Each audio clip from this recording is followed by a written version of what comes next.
Como é bom estar na casa do Senhor. Vamos nos colocar de pé para estar louvando ao Senhor?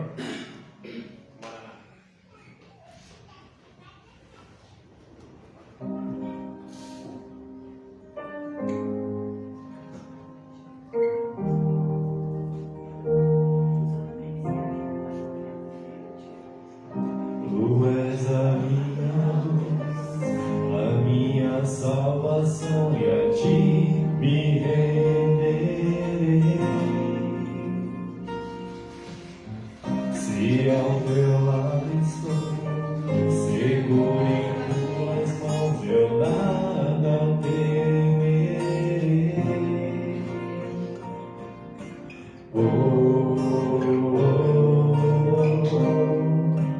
Tu és santo, ó Senhor.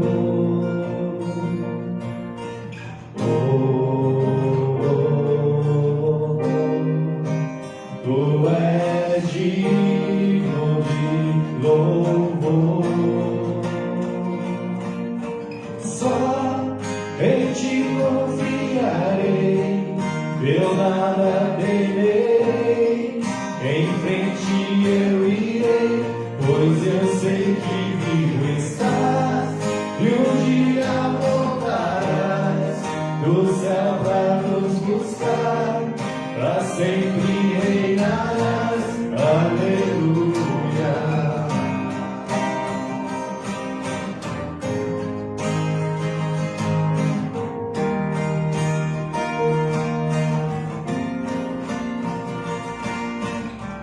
Tu és a minha luz, a minha salvação, e a ti me renderei. Se ao teu lado estou, seguro em tuas mãos, eu nada temerei.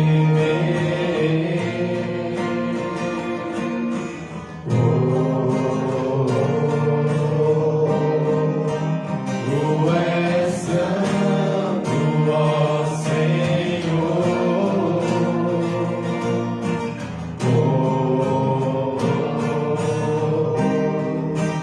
Tu és digno de louvor. Só em ti confiarei, eu nada temerei.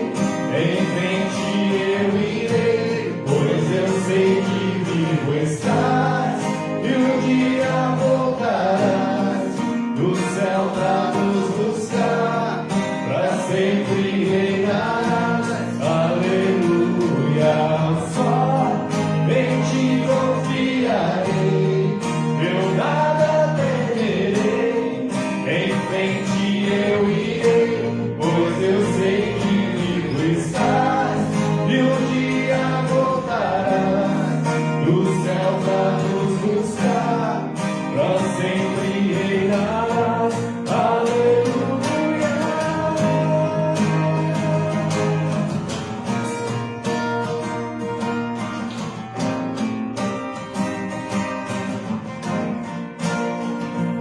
Vem Jesus,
dia, irmãos. Paz. Que bom que vocês estão aqui. Que bom que vocês escolheram vir aqui. Amém? Amém. E a vocês que estão em casa também, que bom que vocês estão nos assistindo, ouvindo a palavra. Convidem, vocês que estão em casa, chame o seu esposo, chame a sua esposa, os filhos, o tio, a tia, a vovó. Seja na sala, no quarto, é tão bom. Aquece o nosso coração, aquece o coração de vocês. Principalmente ouvindo a palavra, né? Tudo, os problemas, o que vocês estão passando, dificuldades e tudo se tornará mais leve. Pois ouvindo a palavra, Deus nos dará a sabedoria. Amém? Amém. Irmãos, quando a gente fala em confiança, né? Nós confiamos muitas vezes nos homens. Isso é normal, confiamos no nosso cônjuge, confiamos nos nossos filhos, nas pessoas que estão ao nosso redor. Só que muitas vezes eles falham, e é normal, porque são humanos, né? E nós, vocês também falham. Quantas decepções, quantas dores nós causamos, né? Isso vai acontecer. Por isso há o perdão, né?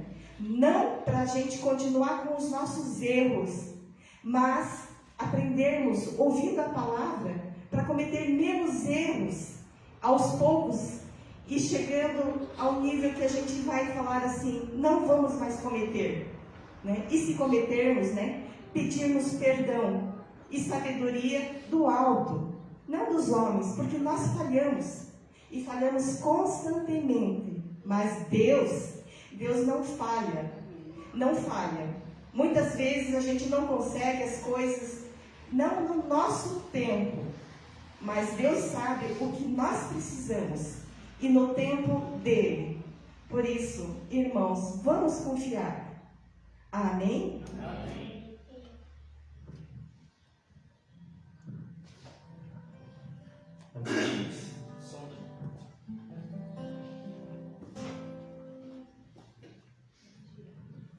Sonda-me, Senhor, e me conhece. Quebranta o meu coração, transforma-me conforme a tua palavra e enche-me até fim, se ache só te entrar. Usa-me, Senhor, usa-me como um farol que brilha à noite, como ponte sobre as águas, como abrigo no deserto, como flecha que acerto ao alvo. Quero ser usado da maneira que te agrada, em qualquer hora, em qualquer lugar. Eis aqui a minha vida, usa-me, Senhor, usa-me. Sonda-me, Senhor, e me conhece. Quebranta o meu coração, transforma-me conforme a tua palavra e enche-me até em mim, se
abrigo no deserto, como flecha que acerta o alvo. Eu quero ser usado da maneira que te agrada em qualquer hora, em qualquer lugar.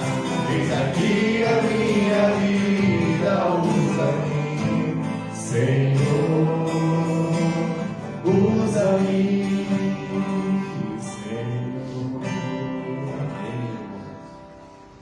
Irmão, durante o próximo louvor, quem trouxe seus dízimos e ofertas, todos dizimar e ofertar com alegria. Amém? Amém.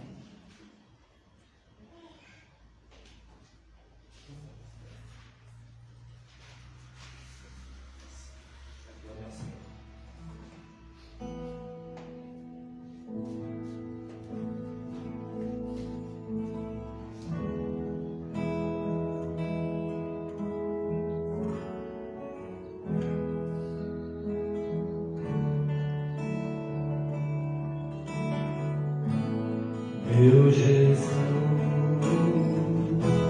Salvador, outro igual não há.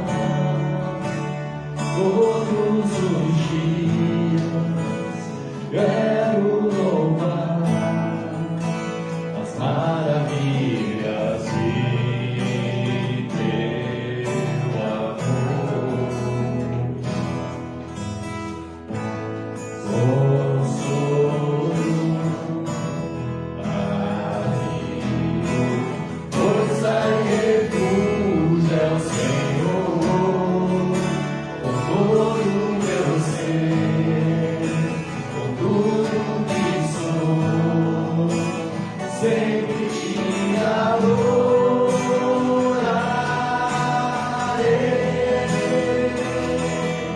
Aclame ao Senhor toda a terra e cantemos poder, majestade, louvores ao Rei. Montanhas se prostrem e ruja aos mares ao som de teu nome. Alegre te louvo por seus grandes feitos, firmado estarei, sempre te amarei. Incomparáveis são tuas promessas pra mim.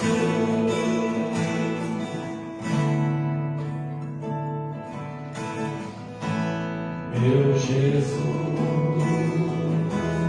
Salvador,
nascemos pela oferta e sabemos que tudo que nós ofertamos ainda é pouco.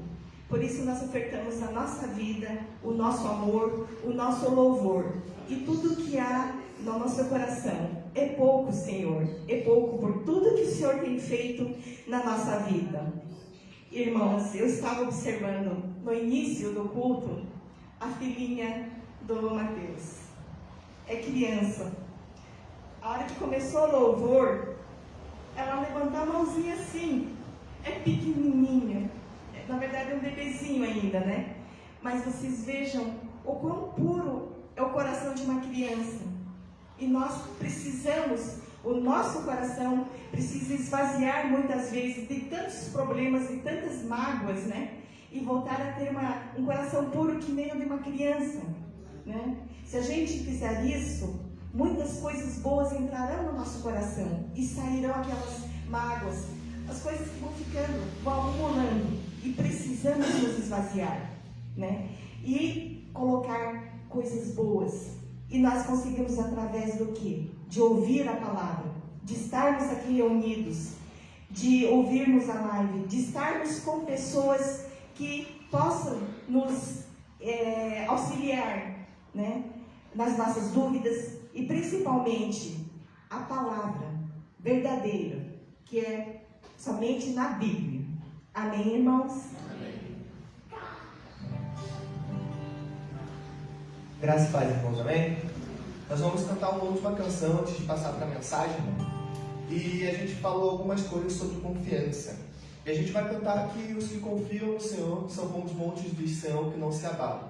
Às vezes vem tanto problema, tanta provação, e as pessoas não entendem como a gente continua firme, como a gente continua caminhando e seguindo a Cristo, e orando, e dando glórias a Deus sem murmurar. Mas é que a gente confia no nosso Deus. E a gente pode falar como o João falou, eu sei quem tem incrível, como Paulo falou, eu sei quem tem incrível e sei que é poderoso. Entende? Então a gente precisa continuar confiando no Senhor, independente da situação, seja na bonança, seja na tribulação, nós precisamos confiar no nosso Deus. Amém? Amém.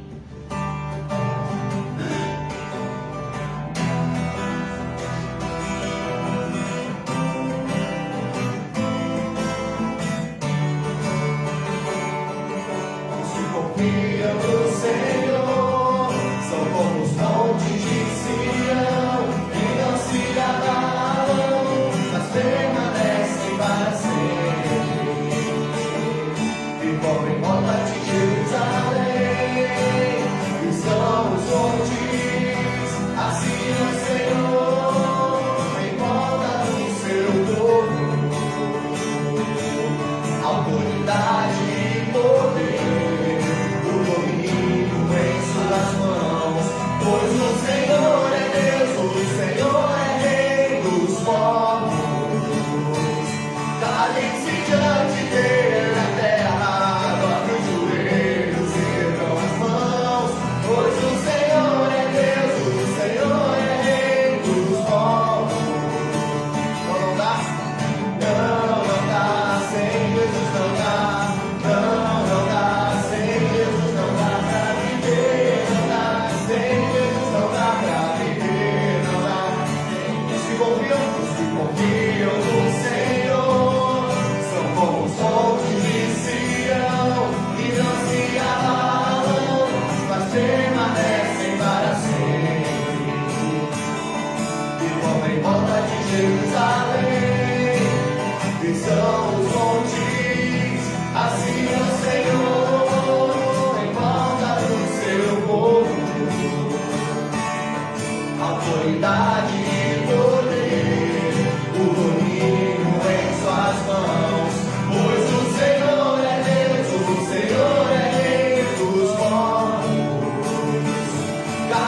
Senhor, sem a Tua presença, sem o Teu carinho, sem o Teu sustento, Pai, nós não conseguimos viver.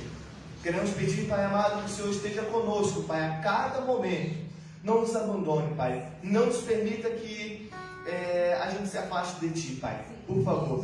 Deus querido, nesse momento que vamos ouvir um pouco mais da Tua palavra, ser o irmão Edson que vai estar pregando. Derrama do Teu Santo Espírito sobre a vida dele, Pai amado. E que, Deus querido, tudo que ele falar seja de acordo com o Teu Santo Espírito, Pai amado.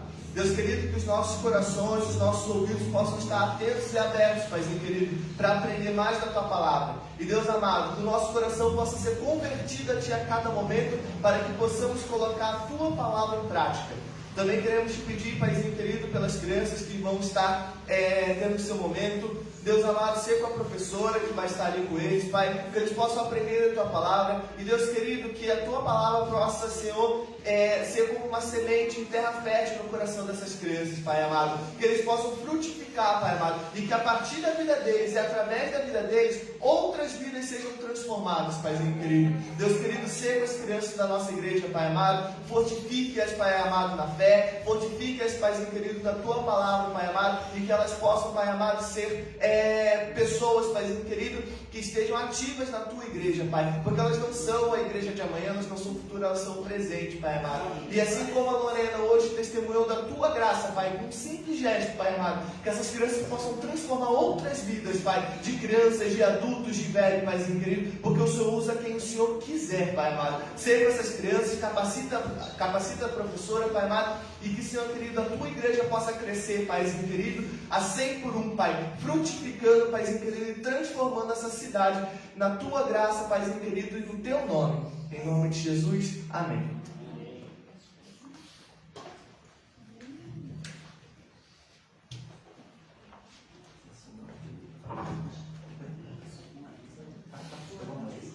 Bom dia, amados, poder se assentar. Como é bom a gente poder estar mais uma vez na casa do Pai. Esse momento especial eu quero fazer um convite para você. Não somente para você que está aqui na igreja, mas para você que está em casa. No próximo domingo, nosso primeiro domingo do mês, nosso culto tradicional de ceia e o nosso almoço comunitário, eu quero convidar você também, porque nós vamos ter um momento especial. Nós vamos estar antecipando o dia da Bíblia, que é no segundo domingo do mês de dezembro. Nós vamos estar fazendo uma apresentação com as crianças sobre o dia da Bíblia. Venha, convide pessoas para que possam participar desse momento especial. Como a Sati falou, a palavra de Deus, a Bíblia, é o nosso manual de instrução. E não adianta você ter uma Bíblia em casa se você não a usar. Não adianta você ter ela como proteção, ela não vai servir como um instrumento para você dar pancada em ladrão, né? Ela vai servir como um instrumento para a tua edificação. Quando você vive a palavra, você realmente transmite o amor de Deus. Eu também sou grato. Nós tivemos durante essa semana em Florianópolis, nós comemoramos na última quinta-feira, com o nosso culto de ação de graças, lá em Florianópolis, 80 anos da Convenção Batista Catarinense. E essa igreja está há mais de 60 anos filiada a essa convenção. Somos gratos a Deus pela fidelidade das igrejas e da nossa convenção. Como é bom você fazer parte de algo que você vê resultados. Então, amados, continue orando pelas igrejas, pelos líderes, orando pela nossa convenção. Com certeza Deus tem muito para fazer, não somente em nós, mas através de nós. Que o Espírito Santo de Deus continue abençoando você aonde você estiver. E lembre, continue orando durante a semana uns pelos outros. Lembrando, na próxima quinta-feira nós teremos o nosso culto no lar, na casa do irmão Márcio. Eu tive que cancelar a semana passada, porque o Márcio precisou ir cuidar a avó dele, então eles não podiam receber. Mas nessa quinta-feira nós estaremos lá com eles. Então vai também, se tu puder ir participar junto, vai.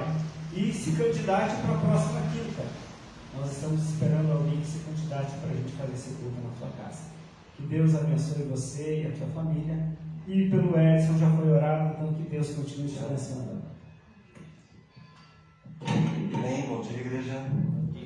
Não esqueceram também que, todos sabem, nós temos nosso encontro de jovens com o Mateus, tá? Tem sido um tempo bom.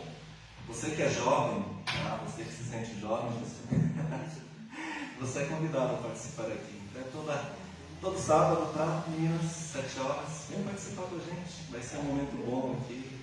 O Mateus e a Manu assumiram com jovens. Então venham com 20 pessoas, tá?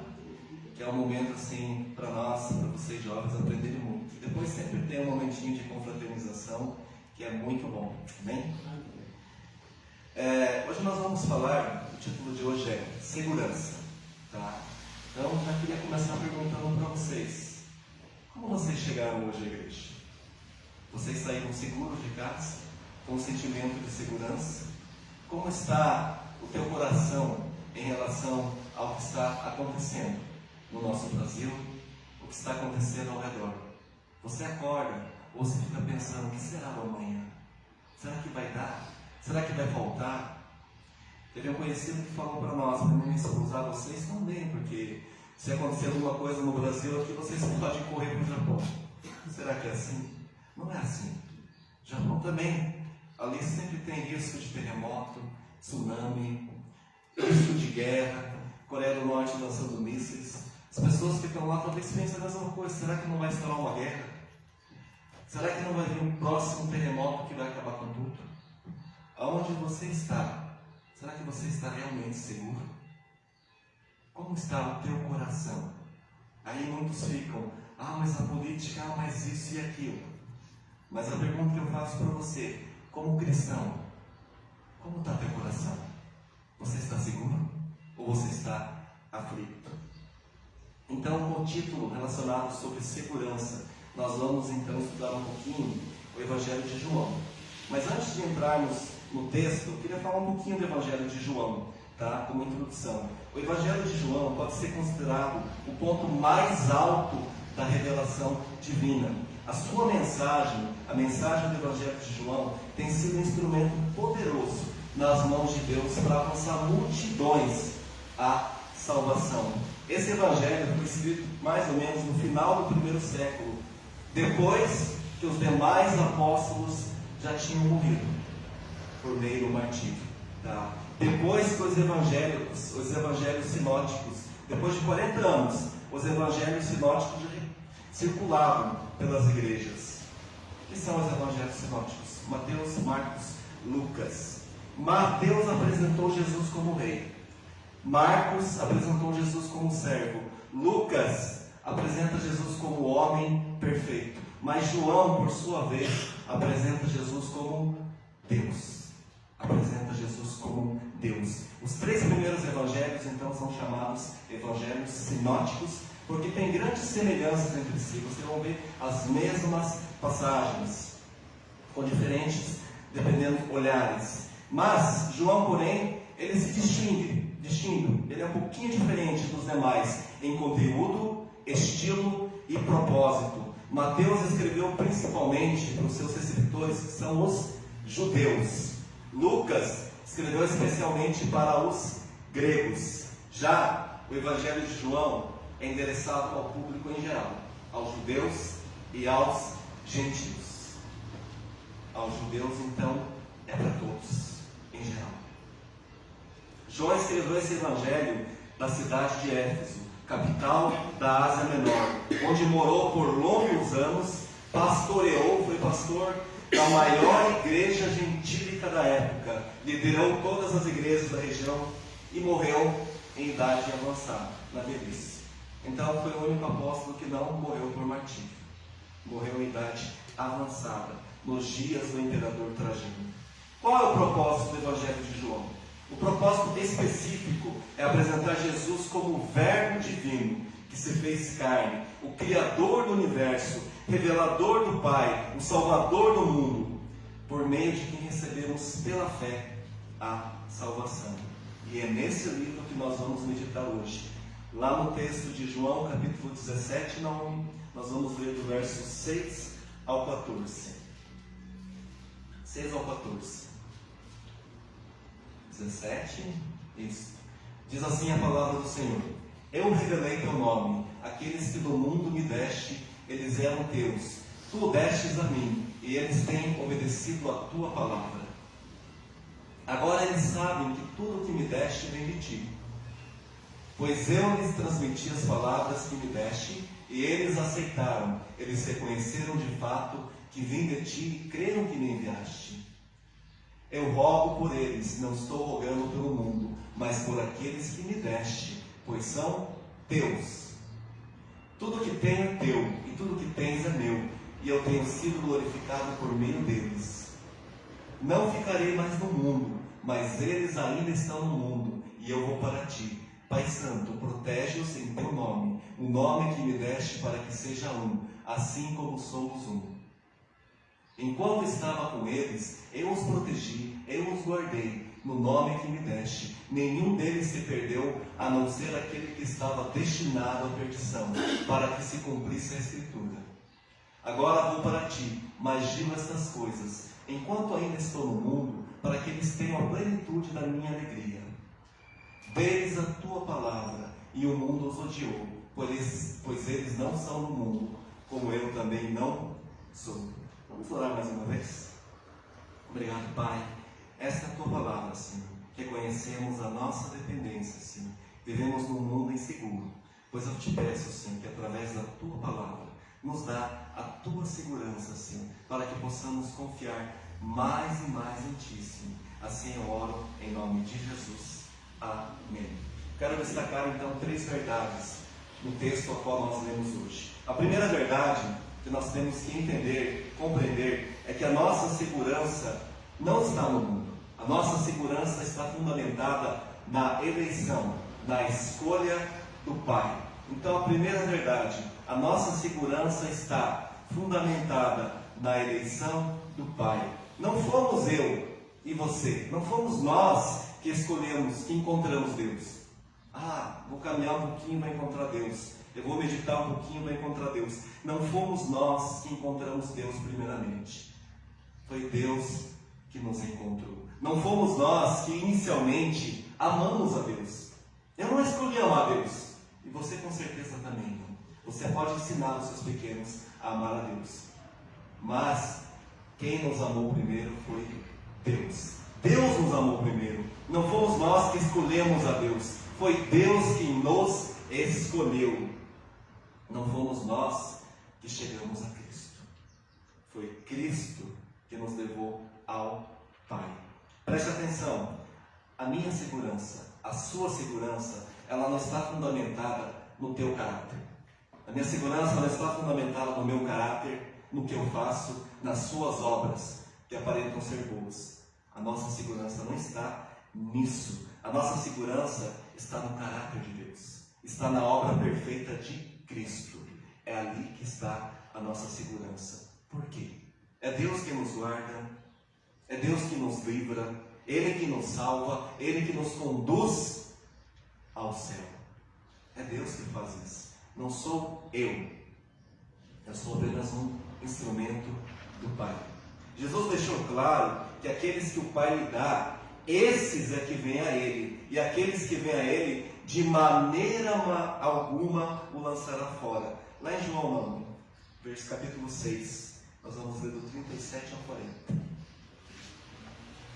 Todo aquele que o Pai me der, virá a mim. E quem vier a mim, eu jamais rejeitarei. Pois desci dos céus, não para fazer a minha vontade, mas para fazer a vontade daquele que me enviou.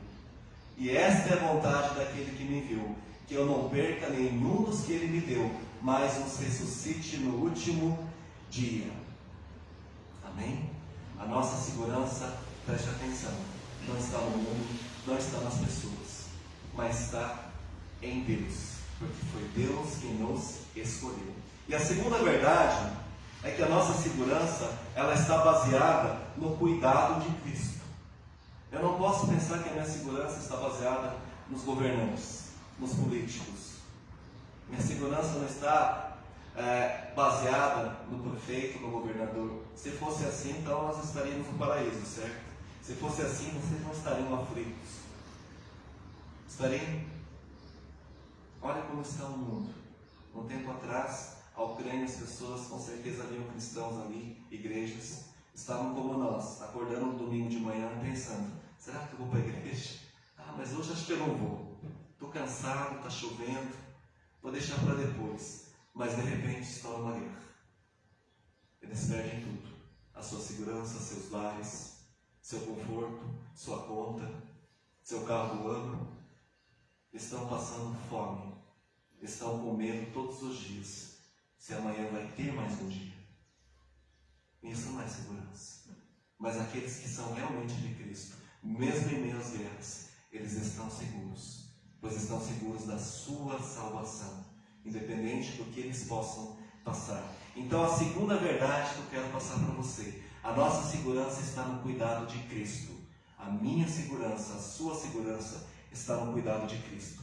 Jesus é o bom pastor que deu a sua vida pelas ovelhas. Ele cuida das suas ovelhas e além de cuidar, ele ainda conduz ao céu. Mas pergunte para a pessoa ao seu lado, você é ovelha ou bode? Será que você realmente é ovelha? Jesus Cristo é o bom pastor das ovelhas. Não é pastor de lobo, não é pastor de bode, não é pastor de porco.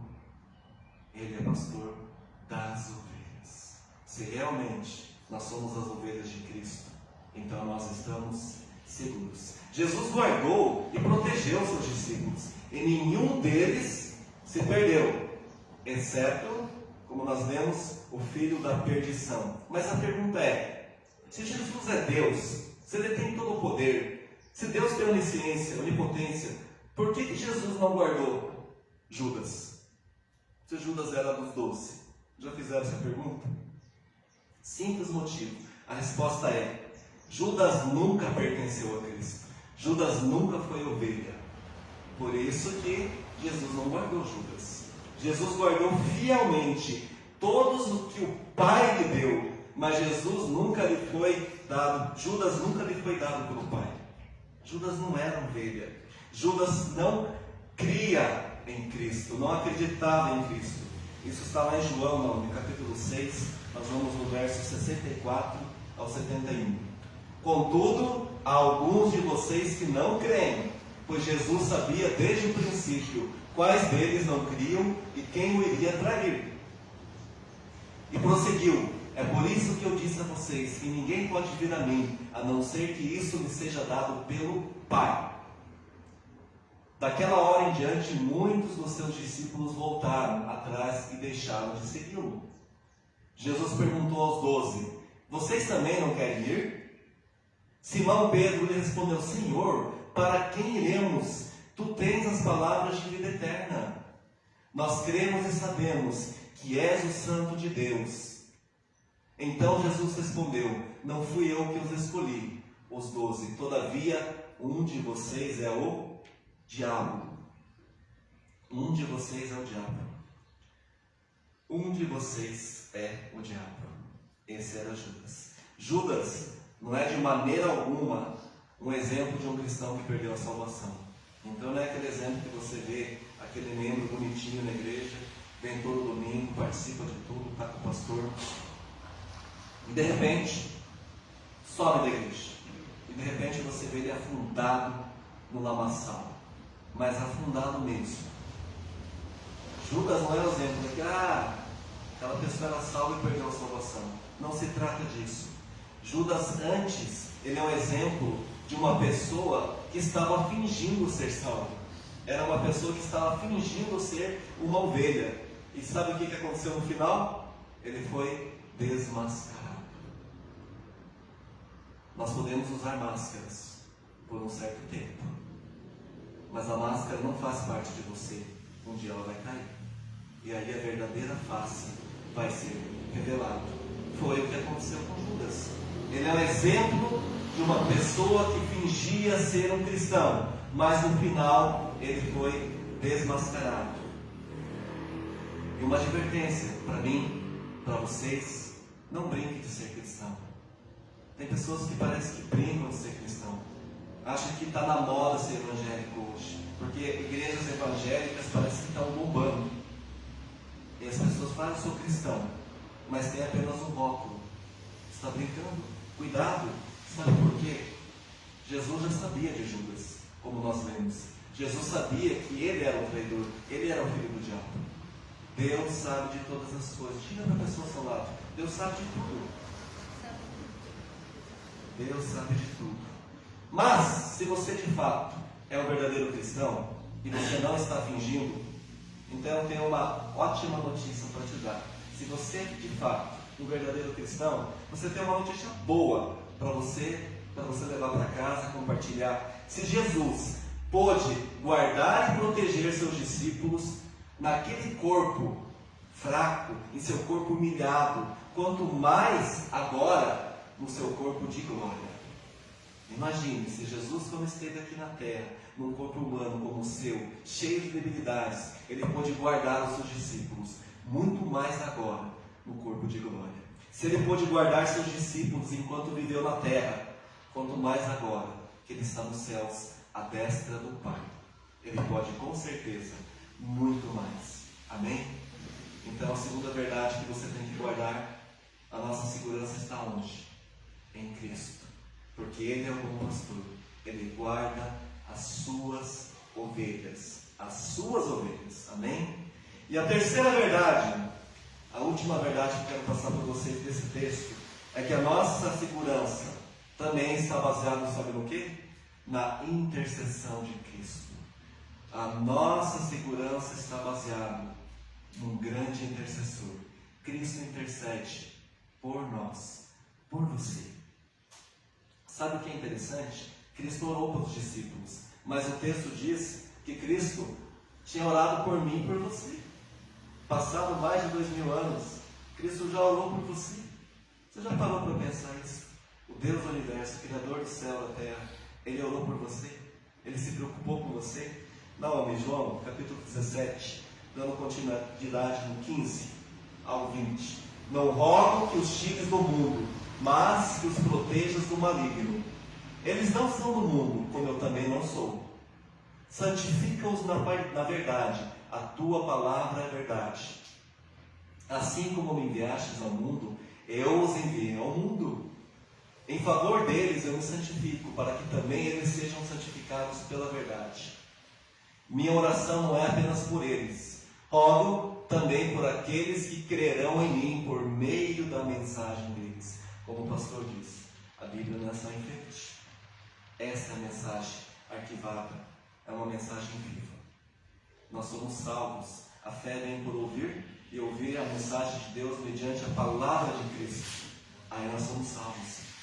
Se você ouviu a mensagem, se você creu e aceitou a Cristo como teu único Senhor e Salvador, você é um discípulo e Cristo orou por você. Mas Cristo não orou para tirar você desse mundo. Cristo não orou para você ter abundância aqui. Cristo não orou para você sumir de todas as dificuldades. Cristo orou por quê? Para te guardar. Você está no mundo, sim. Aqui neste mundo nós teremos aflições, mas Cristo venceu. Amém? Nas suas diversas dificuldades, Jesus intercedeu por seus discípulos, orou por eles enquanto estavam passando por uma avassaladora tempestade. Então, se você está passando por tempestade, o que você tem que ter em mente? Cristo orou por mim. Talvez não para me tirar da tempestade, mas vai me guardar durante essa tempestade. Orou por Pedro, quando esse estava sendo peneirado pelo diabo. Se o diabo está te tentando, se o diabo está te incomodando, Cristo orou por você. Lá em Lucas 22, do 31 ao 32, diz assim: Simão, Simão, Satanás pediu vocês para peneirar como trigo. Mas eu orei por você, para que a sua fé não desfaleça, e quando você se converter, fortaleça os seus irmãos. Foi o que aconteceu com Pedro.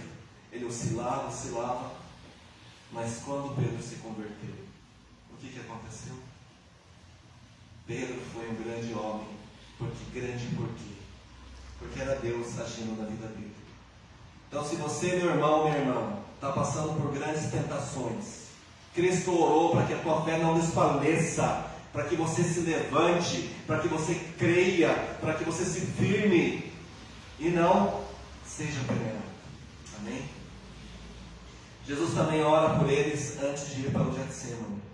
Só que Jesus fez dois pedidos dois pedidos fundamentais em favor dos discípulos.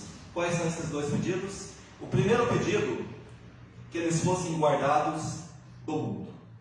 O primeiro pedido que Cristo fez. Guarde os meus discípulos do mundo. O mundo é o sistema que se opõe a Deus. O sistema que se opõe a Deus. O mundo odeia os discípulos. O sistema desse mundo odeia a quem serve a Cristo. Os discípulos, eles precisam ser guardados. Por quê? Para não ser tragados pelo mundo. Cristão que acredita em algo que está contrário à palavra de Deus, não é estranho? Eu creio em Cristo, mas eu vou na onda daquele que está indo contra Cristo. Sabe o que está acontecendo? Ele está sendo tragado por esse sistema, está sendo levado por esse sistema. Pastores, pessoas que se dizem de Cristo, mas seguem o sistema desse mundo, eu não considero como ovelha, não considero como pastor, mas considero como Judas. Pessoas que estão fingindo ser, mas no final eles vão ser desmascarados como Judas foi. Então fique tranquilo, meu irmão. Às vezes a gente passa por essa revolta, né? Vê pessoas brincando ser cristão, parece que está tudo dando certo. A gente vai mudar, não acontece nada. Já está acontecendo. Porque o nosso Deus é onisciente. Ele sabe de todas as coisas. Amém? A segunda verdade, o segundo fundamento que Jesus fez em favor, foi que eles fossem guardados também do maligno. Não somente do mundo, mas que os seus discípulos fossem guardados do maligno. O maligno é o inimigo real. Ele entrou em Judas e o levou pelo caminho da morte. Por que o maligno entrou em Judas? Porque era um receptor favorável. Judas estava totalmente aberto para Satanás entrar nele e usar ele, porque já tinha um mau caráter, estava ali interessado apenas no dinheiro, estava apenas se aproveitando do momento de Cristo. Então fica mais fácil, fica difícil Satanás usar uma pessoa de bom caráter, quase impossível Satanás usar uma pessoa que está guardada por Deus. Mas aqueles que não têm ao Senhor Jesus como Senhor e Salvador, têm uma vida totalmente errada, este é uma pessoa favorável a ser usado por Satanás para trazer o caos neste mundo. E com certeza vocês sabem, conhecem pessoas assim. Se você olhar para a política, se você é um cristão, você vai ver claramente o lado que está sendo usado por Satanás, por esse sistema corrupto, e o lado que está procurando fazer o que é certo. E o lado que está fazendo o que é certo não é atacado, não é perseguido. Essa é a realidade. Mas Cristo orou por mim e para você, para que nós fôssemos guardados desse mundo e do maligno também. Paulo diz que ele cega o entendimento dos incrédulos. Os que não creem em Cristo são cegados. Por isso você vê falando, nossa, gente, eu não acredito, parece que a pessoa é cega. Como é que ela fez isso? Como é que ela está seguindo? Porque o dominador desse século cega os incrédulos. Aí a gente pensa, caramba, mas para nós está tão nítido o que é certo, né? A minha direita está certo, por que a esquerda? A gente acha um cúmulo, não acha? Por quê? Satanás cegou os incrédulos. Paulo diz que devemos ficar firmes contra as ciladas do diabo. E Pedro afirma que o diabo anda ao nosso derredor, buscando a quem devorar. Está em 1 Pedro 5,8. O diabo anda ao nosso derredor. Como quem? Como o leão. Já viram? O diabo também pode ser usado como uma figura do leão. Está ao nosso derredor, procurando devorar você. Então eu vou passar uma ilustração para você entender o que é melhor. O porquê que você tem que congregar numa igreja.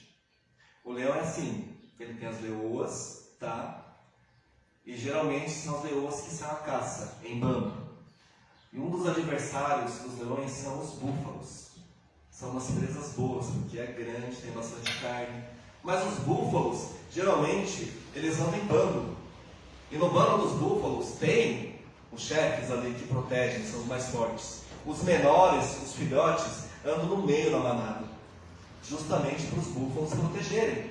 Só que as leoas, como Satanás, os leões, eles estão ao redor, procurando essa presa. E sabe qual presa é fácil para eles? Aquele que tem búfalo teimoso, tem búfalo também que é orgulhoso. Aquele búfalo que olha assim, eu sou forte, eu posso em mim mesmo. E ele sai do bando, ele prefere andar sozinho, afastado do bando. Aí os leões olham e falam, aquele ali, aquele búfalo que se acha forte e orgulhoso, vamos pegar ele. E vem embora, e atacam. Essa é uma presa. Também tem aquele búfalo cansado, tem que caminhar mais, tem que acompanhar, mas acho que eu vou ficar aqui tomando uma aguinha. Aquele búfalo que está capengando, cansado da vida, se afasta do bando. Aí os leões olham e falam, olha, outra presa boa, está cansado, está fraco, está isolado do bando, vamos lá. E tem aqueles filhotes, o recém chegou ali, se acha já, a gente pode, vamos brincar para ali, brincando aqui, fazendo aqui, filhote, despreparado,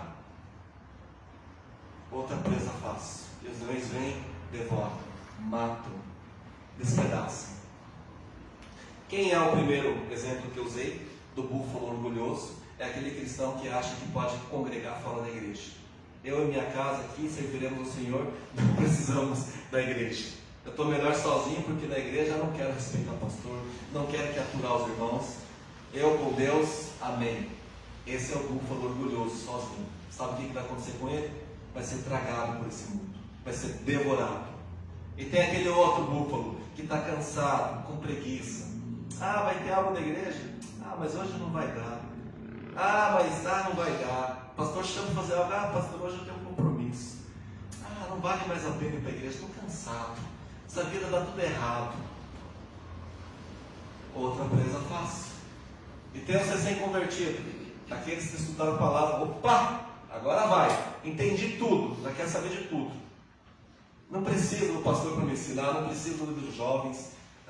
Eu vou estudar sozinho. Eu tenho meu smartphone aqui, eu sei tudo. Só consultar o mestre Google.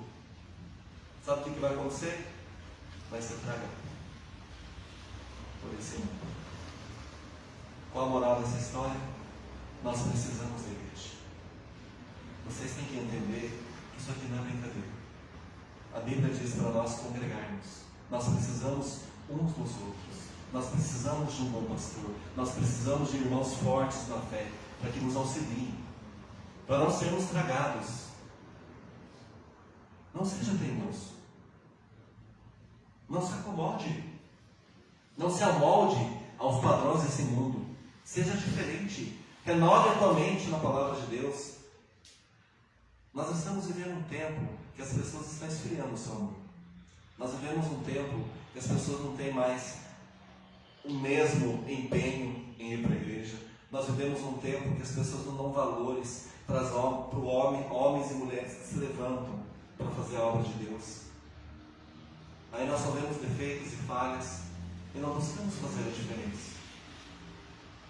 E aí, sabe o que acontece? Nós vivemos um caos, onde as pessoas são egoístas, pensam somente em si, inseguras. Há comentário que vai ter paralisação dos caminhoneiros. Sabe o que acontece? Ninguém se preocupa com o próximo, cada um se preocupa consigo mesmo. Aí você vê correria de pessoas enchendo combustível, nem precisa, mas tem que encher. Aí falta combustível para quem precisa. Pessoas armazenando comida, comprando sacos e sacos de arroz, carne, por quê? Porque o mundo já tragou. Eles estão fazendo isso por quê? Pensando em si mesmo. A pandemia foi um grande exemplo disso. Sabe o que a pandemia me mostrou? Como o ser humano é egoísta. Como o ser humano é egoísta. Ninguém pensou nos fracos, ninguém pensou em ajudar. Todo mundo, não quero pegar, não encosta. É por isso que nós estamos aqui. A igreja tem que fazer a diferença. Em meio a crises, em meio a Satanás tentando nos tragar, nós temos que ser diferentes. Para concluir, A boa notícia que eu quero reforçar para você, que está me ouvindo hoje, a Bíblia então afirma que Jesus está à destra de Deus. Mas o que ele está fazendo? Está só sentado? Não. Ele está intercedendo por mim e por você. E ainda diz que podemos ter segurança da salvação. Ele vive para interceder por nós. Hebreus 7,25. Ele vive para interceder por mim e por você. Esta é a verdadeira segurança que podemos ter apenas em Deus e nas suas promessas que estão registradas na sua palavra, na Bíblia. Essa segurança. Não é segurança no mundo, não é segurança nas pessoas, não é segurança se a política vai mudar, se vai ter algo, se vai acontecer algo. Não, isso é utopia, não vai acontecer aqui nessa terra. O que a Bíblia diz que no fim dos tempos vai ter o quê? Vai ter guerra, vai ter peste, doença, vai ter perseguição, vai ter esfriamento, o amor de muitos se esfriará, filhos se levantando contra pais. É essa que a Bíblia diz. Mas muitos querem acreditar que o céu vai ser aqui. Não vai? Esse é o momento da igreja se levantar. E a palavra de Deus, Deus com certeza não nos decepciona. Por quê? Porque Ele é um Deus vivo. Deus é um Deus vivo, não é um Deus de madeira, não é uma imagem, não é uma pessoa que se santificou. Não, é um Deus único, vivo, tem todo o poder, sempre existiu. É um Deus que tem todo o controle da tua vida. E Ele, acima de tudo, Deus é fiel para cumprir as suas promessas. Se Ele prometeu nos guardar, se Jesus prometeu guardar os seus discípulos, e você é discípulo, então você está seguro. A sua vontade é boa e perfeita. Sabe qual que é a vontade de Deus? É trazer salvação. É fazer que o pecador se arrependa. É fazer que você se arrependa todos os dias. Reconheça a necessidade de Cristo na tua vida. Pela vontade de Deus, sabe o que Deus fez? Jesus morreu na cruz e ressuscitou para dar vida eterna para todo aquele que nele crê. E a pergunta que eu tenho para você hoje é uma pergunta séria. Essa pergunta vai distinguir se você é ovelha ou bote, se você é ovelha ou porco, se você é ovelha ou não sei que tipo de bicho. Você crê nesse Deus da Bíblia? Você crê nesse Deus da Bíblia? Não no Deus que as pessoas falam. É tão bonito a pessoa falar, eu creio em Deus. Todo mundo fala. Até um papagaio fala, se ensinar, eu creio em Deus. Até um periquito eu já ouvi falar mais ou menos, que é parecido com um papagaio. Mas esse crer em Deus tem que ser testemunhado pela tua vida, pela tua atitude, pelas tuas escolhas, pelo teu caráter sendo moldado dia após dia. Pai, santifica-os na tua verdade. Será que você está sendo santificado pela verdade de Deus? Para você ser santificado pela verdade, você tem que se sujeitar. O sujeitar é você vir aqui, escutar a palavra de Deus. É você fazer parte de uma igreja séria. Não de uma igreja que brinca com a palavra de Deus. Não de uma igreja que coloca um qualquer um para pregar. Não de uma igreja que não leva a sério as instruções da palavra de Deus. Assim não é. Falei para um cliente, existe igreja séria, sim. Existe. E que bom que você faz parte, então testemunhe disso. Mas há muitas igrejas que estão brincando de ser igrejas. Sabe o que é o pior? Eles têm, pastor, a palavra de Deus. Eles abrem, olham, mas nós vemos que Satanás cegou a visão desses incrédulos. Eles veem na palavra de Deus que para ser pastor não pode ser recém-convertido, certo? Para ser pastor, você tem que ter um bom testemunho perante os de fora. Para ser pastor, você tem que liderar a sua família primeiro, bem, para antes que liderar uma igreja toda. Para ser pastor, você tem que ser marido de uma mulher só. Eles nem. Mas aí nós vemos pastores, assassinos, adúlteros, que dão mau testemunho na sociedade. E são pastores. Aí eu falei assim, se fulano, ele cometeu assassinato, adultério, fez tudo que é barbaridade, Deus perdoa?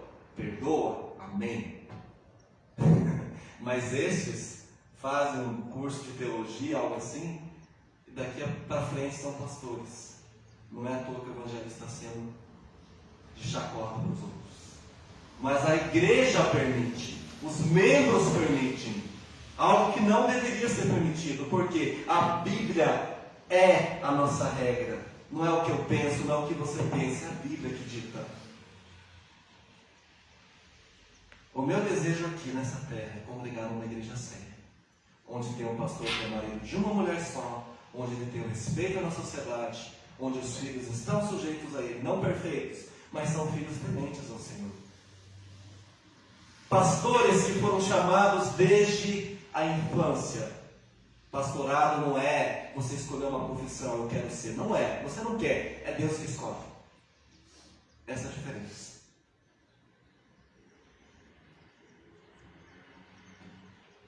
Se você crê de todo o coração nesse Deus da Bíblia, se você crê na palavra de Deus, a boa notícia é que você está seguro. Porque é Deus que nos guarda, foi Deus que nos escolheu. Cristo está cuidando de mim e de você. Cristo intercede por você. Mas a má notícia é que se até aqui você tem brincado de ser de cristão, você tem fingido, e talvez você mesmo não saiba disso, você continua frequentando igrejas que brincam com a palavra de Deus. Aí você olha para o pastor, mas o pastor fez isso, o pastor é aquilo, e você continua nesse lugar. Você é o quê? Cúmplice. E você não toma atitude. Você faz parte da igreja assim. Pastor não é autoridade máxima, a autoridade máxima é Cristo.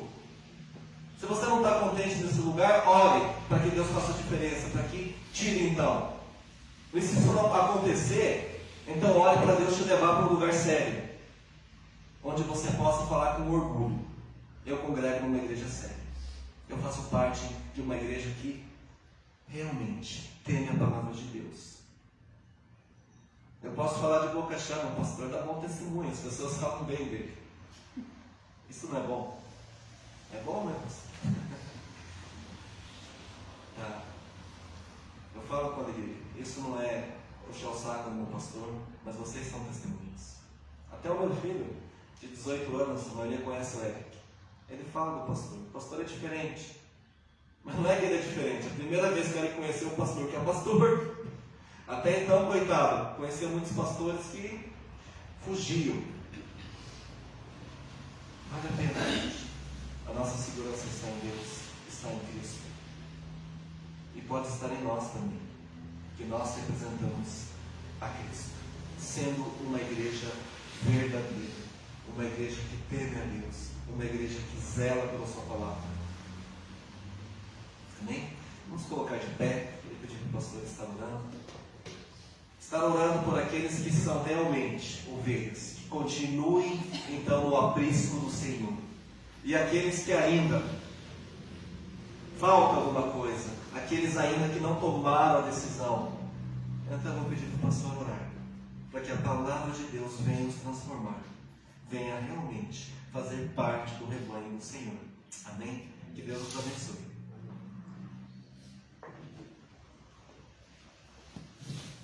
Vamos orar? Senhor nosso Deus, amado Pai, nós somos gratos a Ti porque a Tua palavra ela é verdadeira. Temos certeza que ela jamais voltará vazia. Por isso, Senhor, com o mais profundo sentimento do nosso coração, com certeza ela entrou como aquela espada de 2 gumes que foi ferindo carne, medulas, ossos, até atingir o mais profundo sentimento do nosso coração. Temos que viver, Senhor, conforme a Tua palavra nos ensina a viver, conforme a conduta que está explícita na Tua palavra, não a conduta que homens querem que possamos ter. Onde está a nossa segurança? Sabemos que a nossa segurança está em Jesus. E essa segurança faz de nós mais que vencedores. Quando cremos no Teu poder, na Tua autoridade, entendemos que nada somos sem Cristo. Reclamamos, murmuramos, debatemos para todos os lados, mas não entendemos que temos que somente buscar em Deus. Ele entende o nosso clamor, Ele entende a nossa reclamação. Deus não fica nos questionando porque Ele nos perdoa. Ele quer que sejam pessoas relevantes, pessoas que busquem em espírito e em verdade. Somos punidos quando somos negligentes na palavra do Senhor. Quando Deus ordenou a Moisés que tocasse naquela rocha para que ela jorrasse água para aquele povo, ele estava tão triste com aquele povo que ele açoitou aquela rocha. E por causa disso ele não entrou na terra prometida. Pela sua desobediência. Porque ele estava olhando para o povo e não para o Deus daquele povo. Que possamos ter essa mesma visão, essa mesma direção. Vamos olhar para Cristo. É Ele que nos orienta, é Ele que nos conduz. Precisamos viver numa igreja sadia. Numa igreja que realmente pregue a palavra, e não só pregue, mas que vive essa palavra. Mas as pessoas não querem isso. As pessoas querem viver onde tudo pode, onde tem movimentos, badalações, mas falta o principal, que é Cristo e a sua palavra em seu lar. Eu oro, Senhor, abençoando cada um que está assistindo essa live, cada irmão que faz parte dessa comunidade chamada Igreja Batista. E peço que Teu Santo Espírito continue trabalhando em nossos corações. Que possamos ser verdadeiros exemplos em conduta e testemunho de vida, porque nós vivemos o que a palavra nos ensina a viver, o que Deus diz que nós temos que fazer. Muito obrigado, Pai. Nos dê uma semana repleta de vitórias, porque vivemos em tempos de guerra e confiamos no único Deus fiel e verdadeiro. Pois eu oro grato em nome de Jesus. Amém. Que Deus abençoe cada um de nós.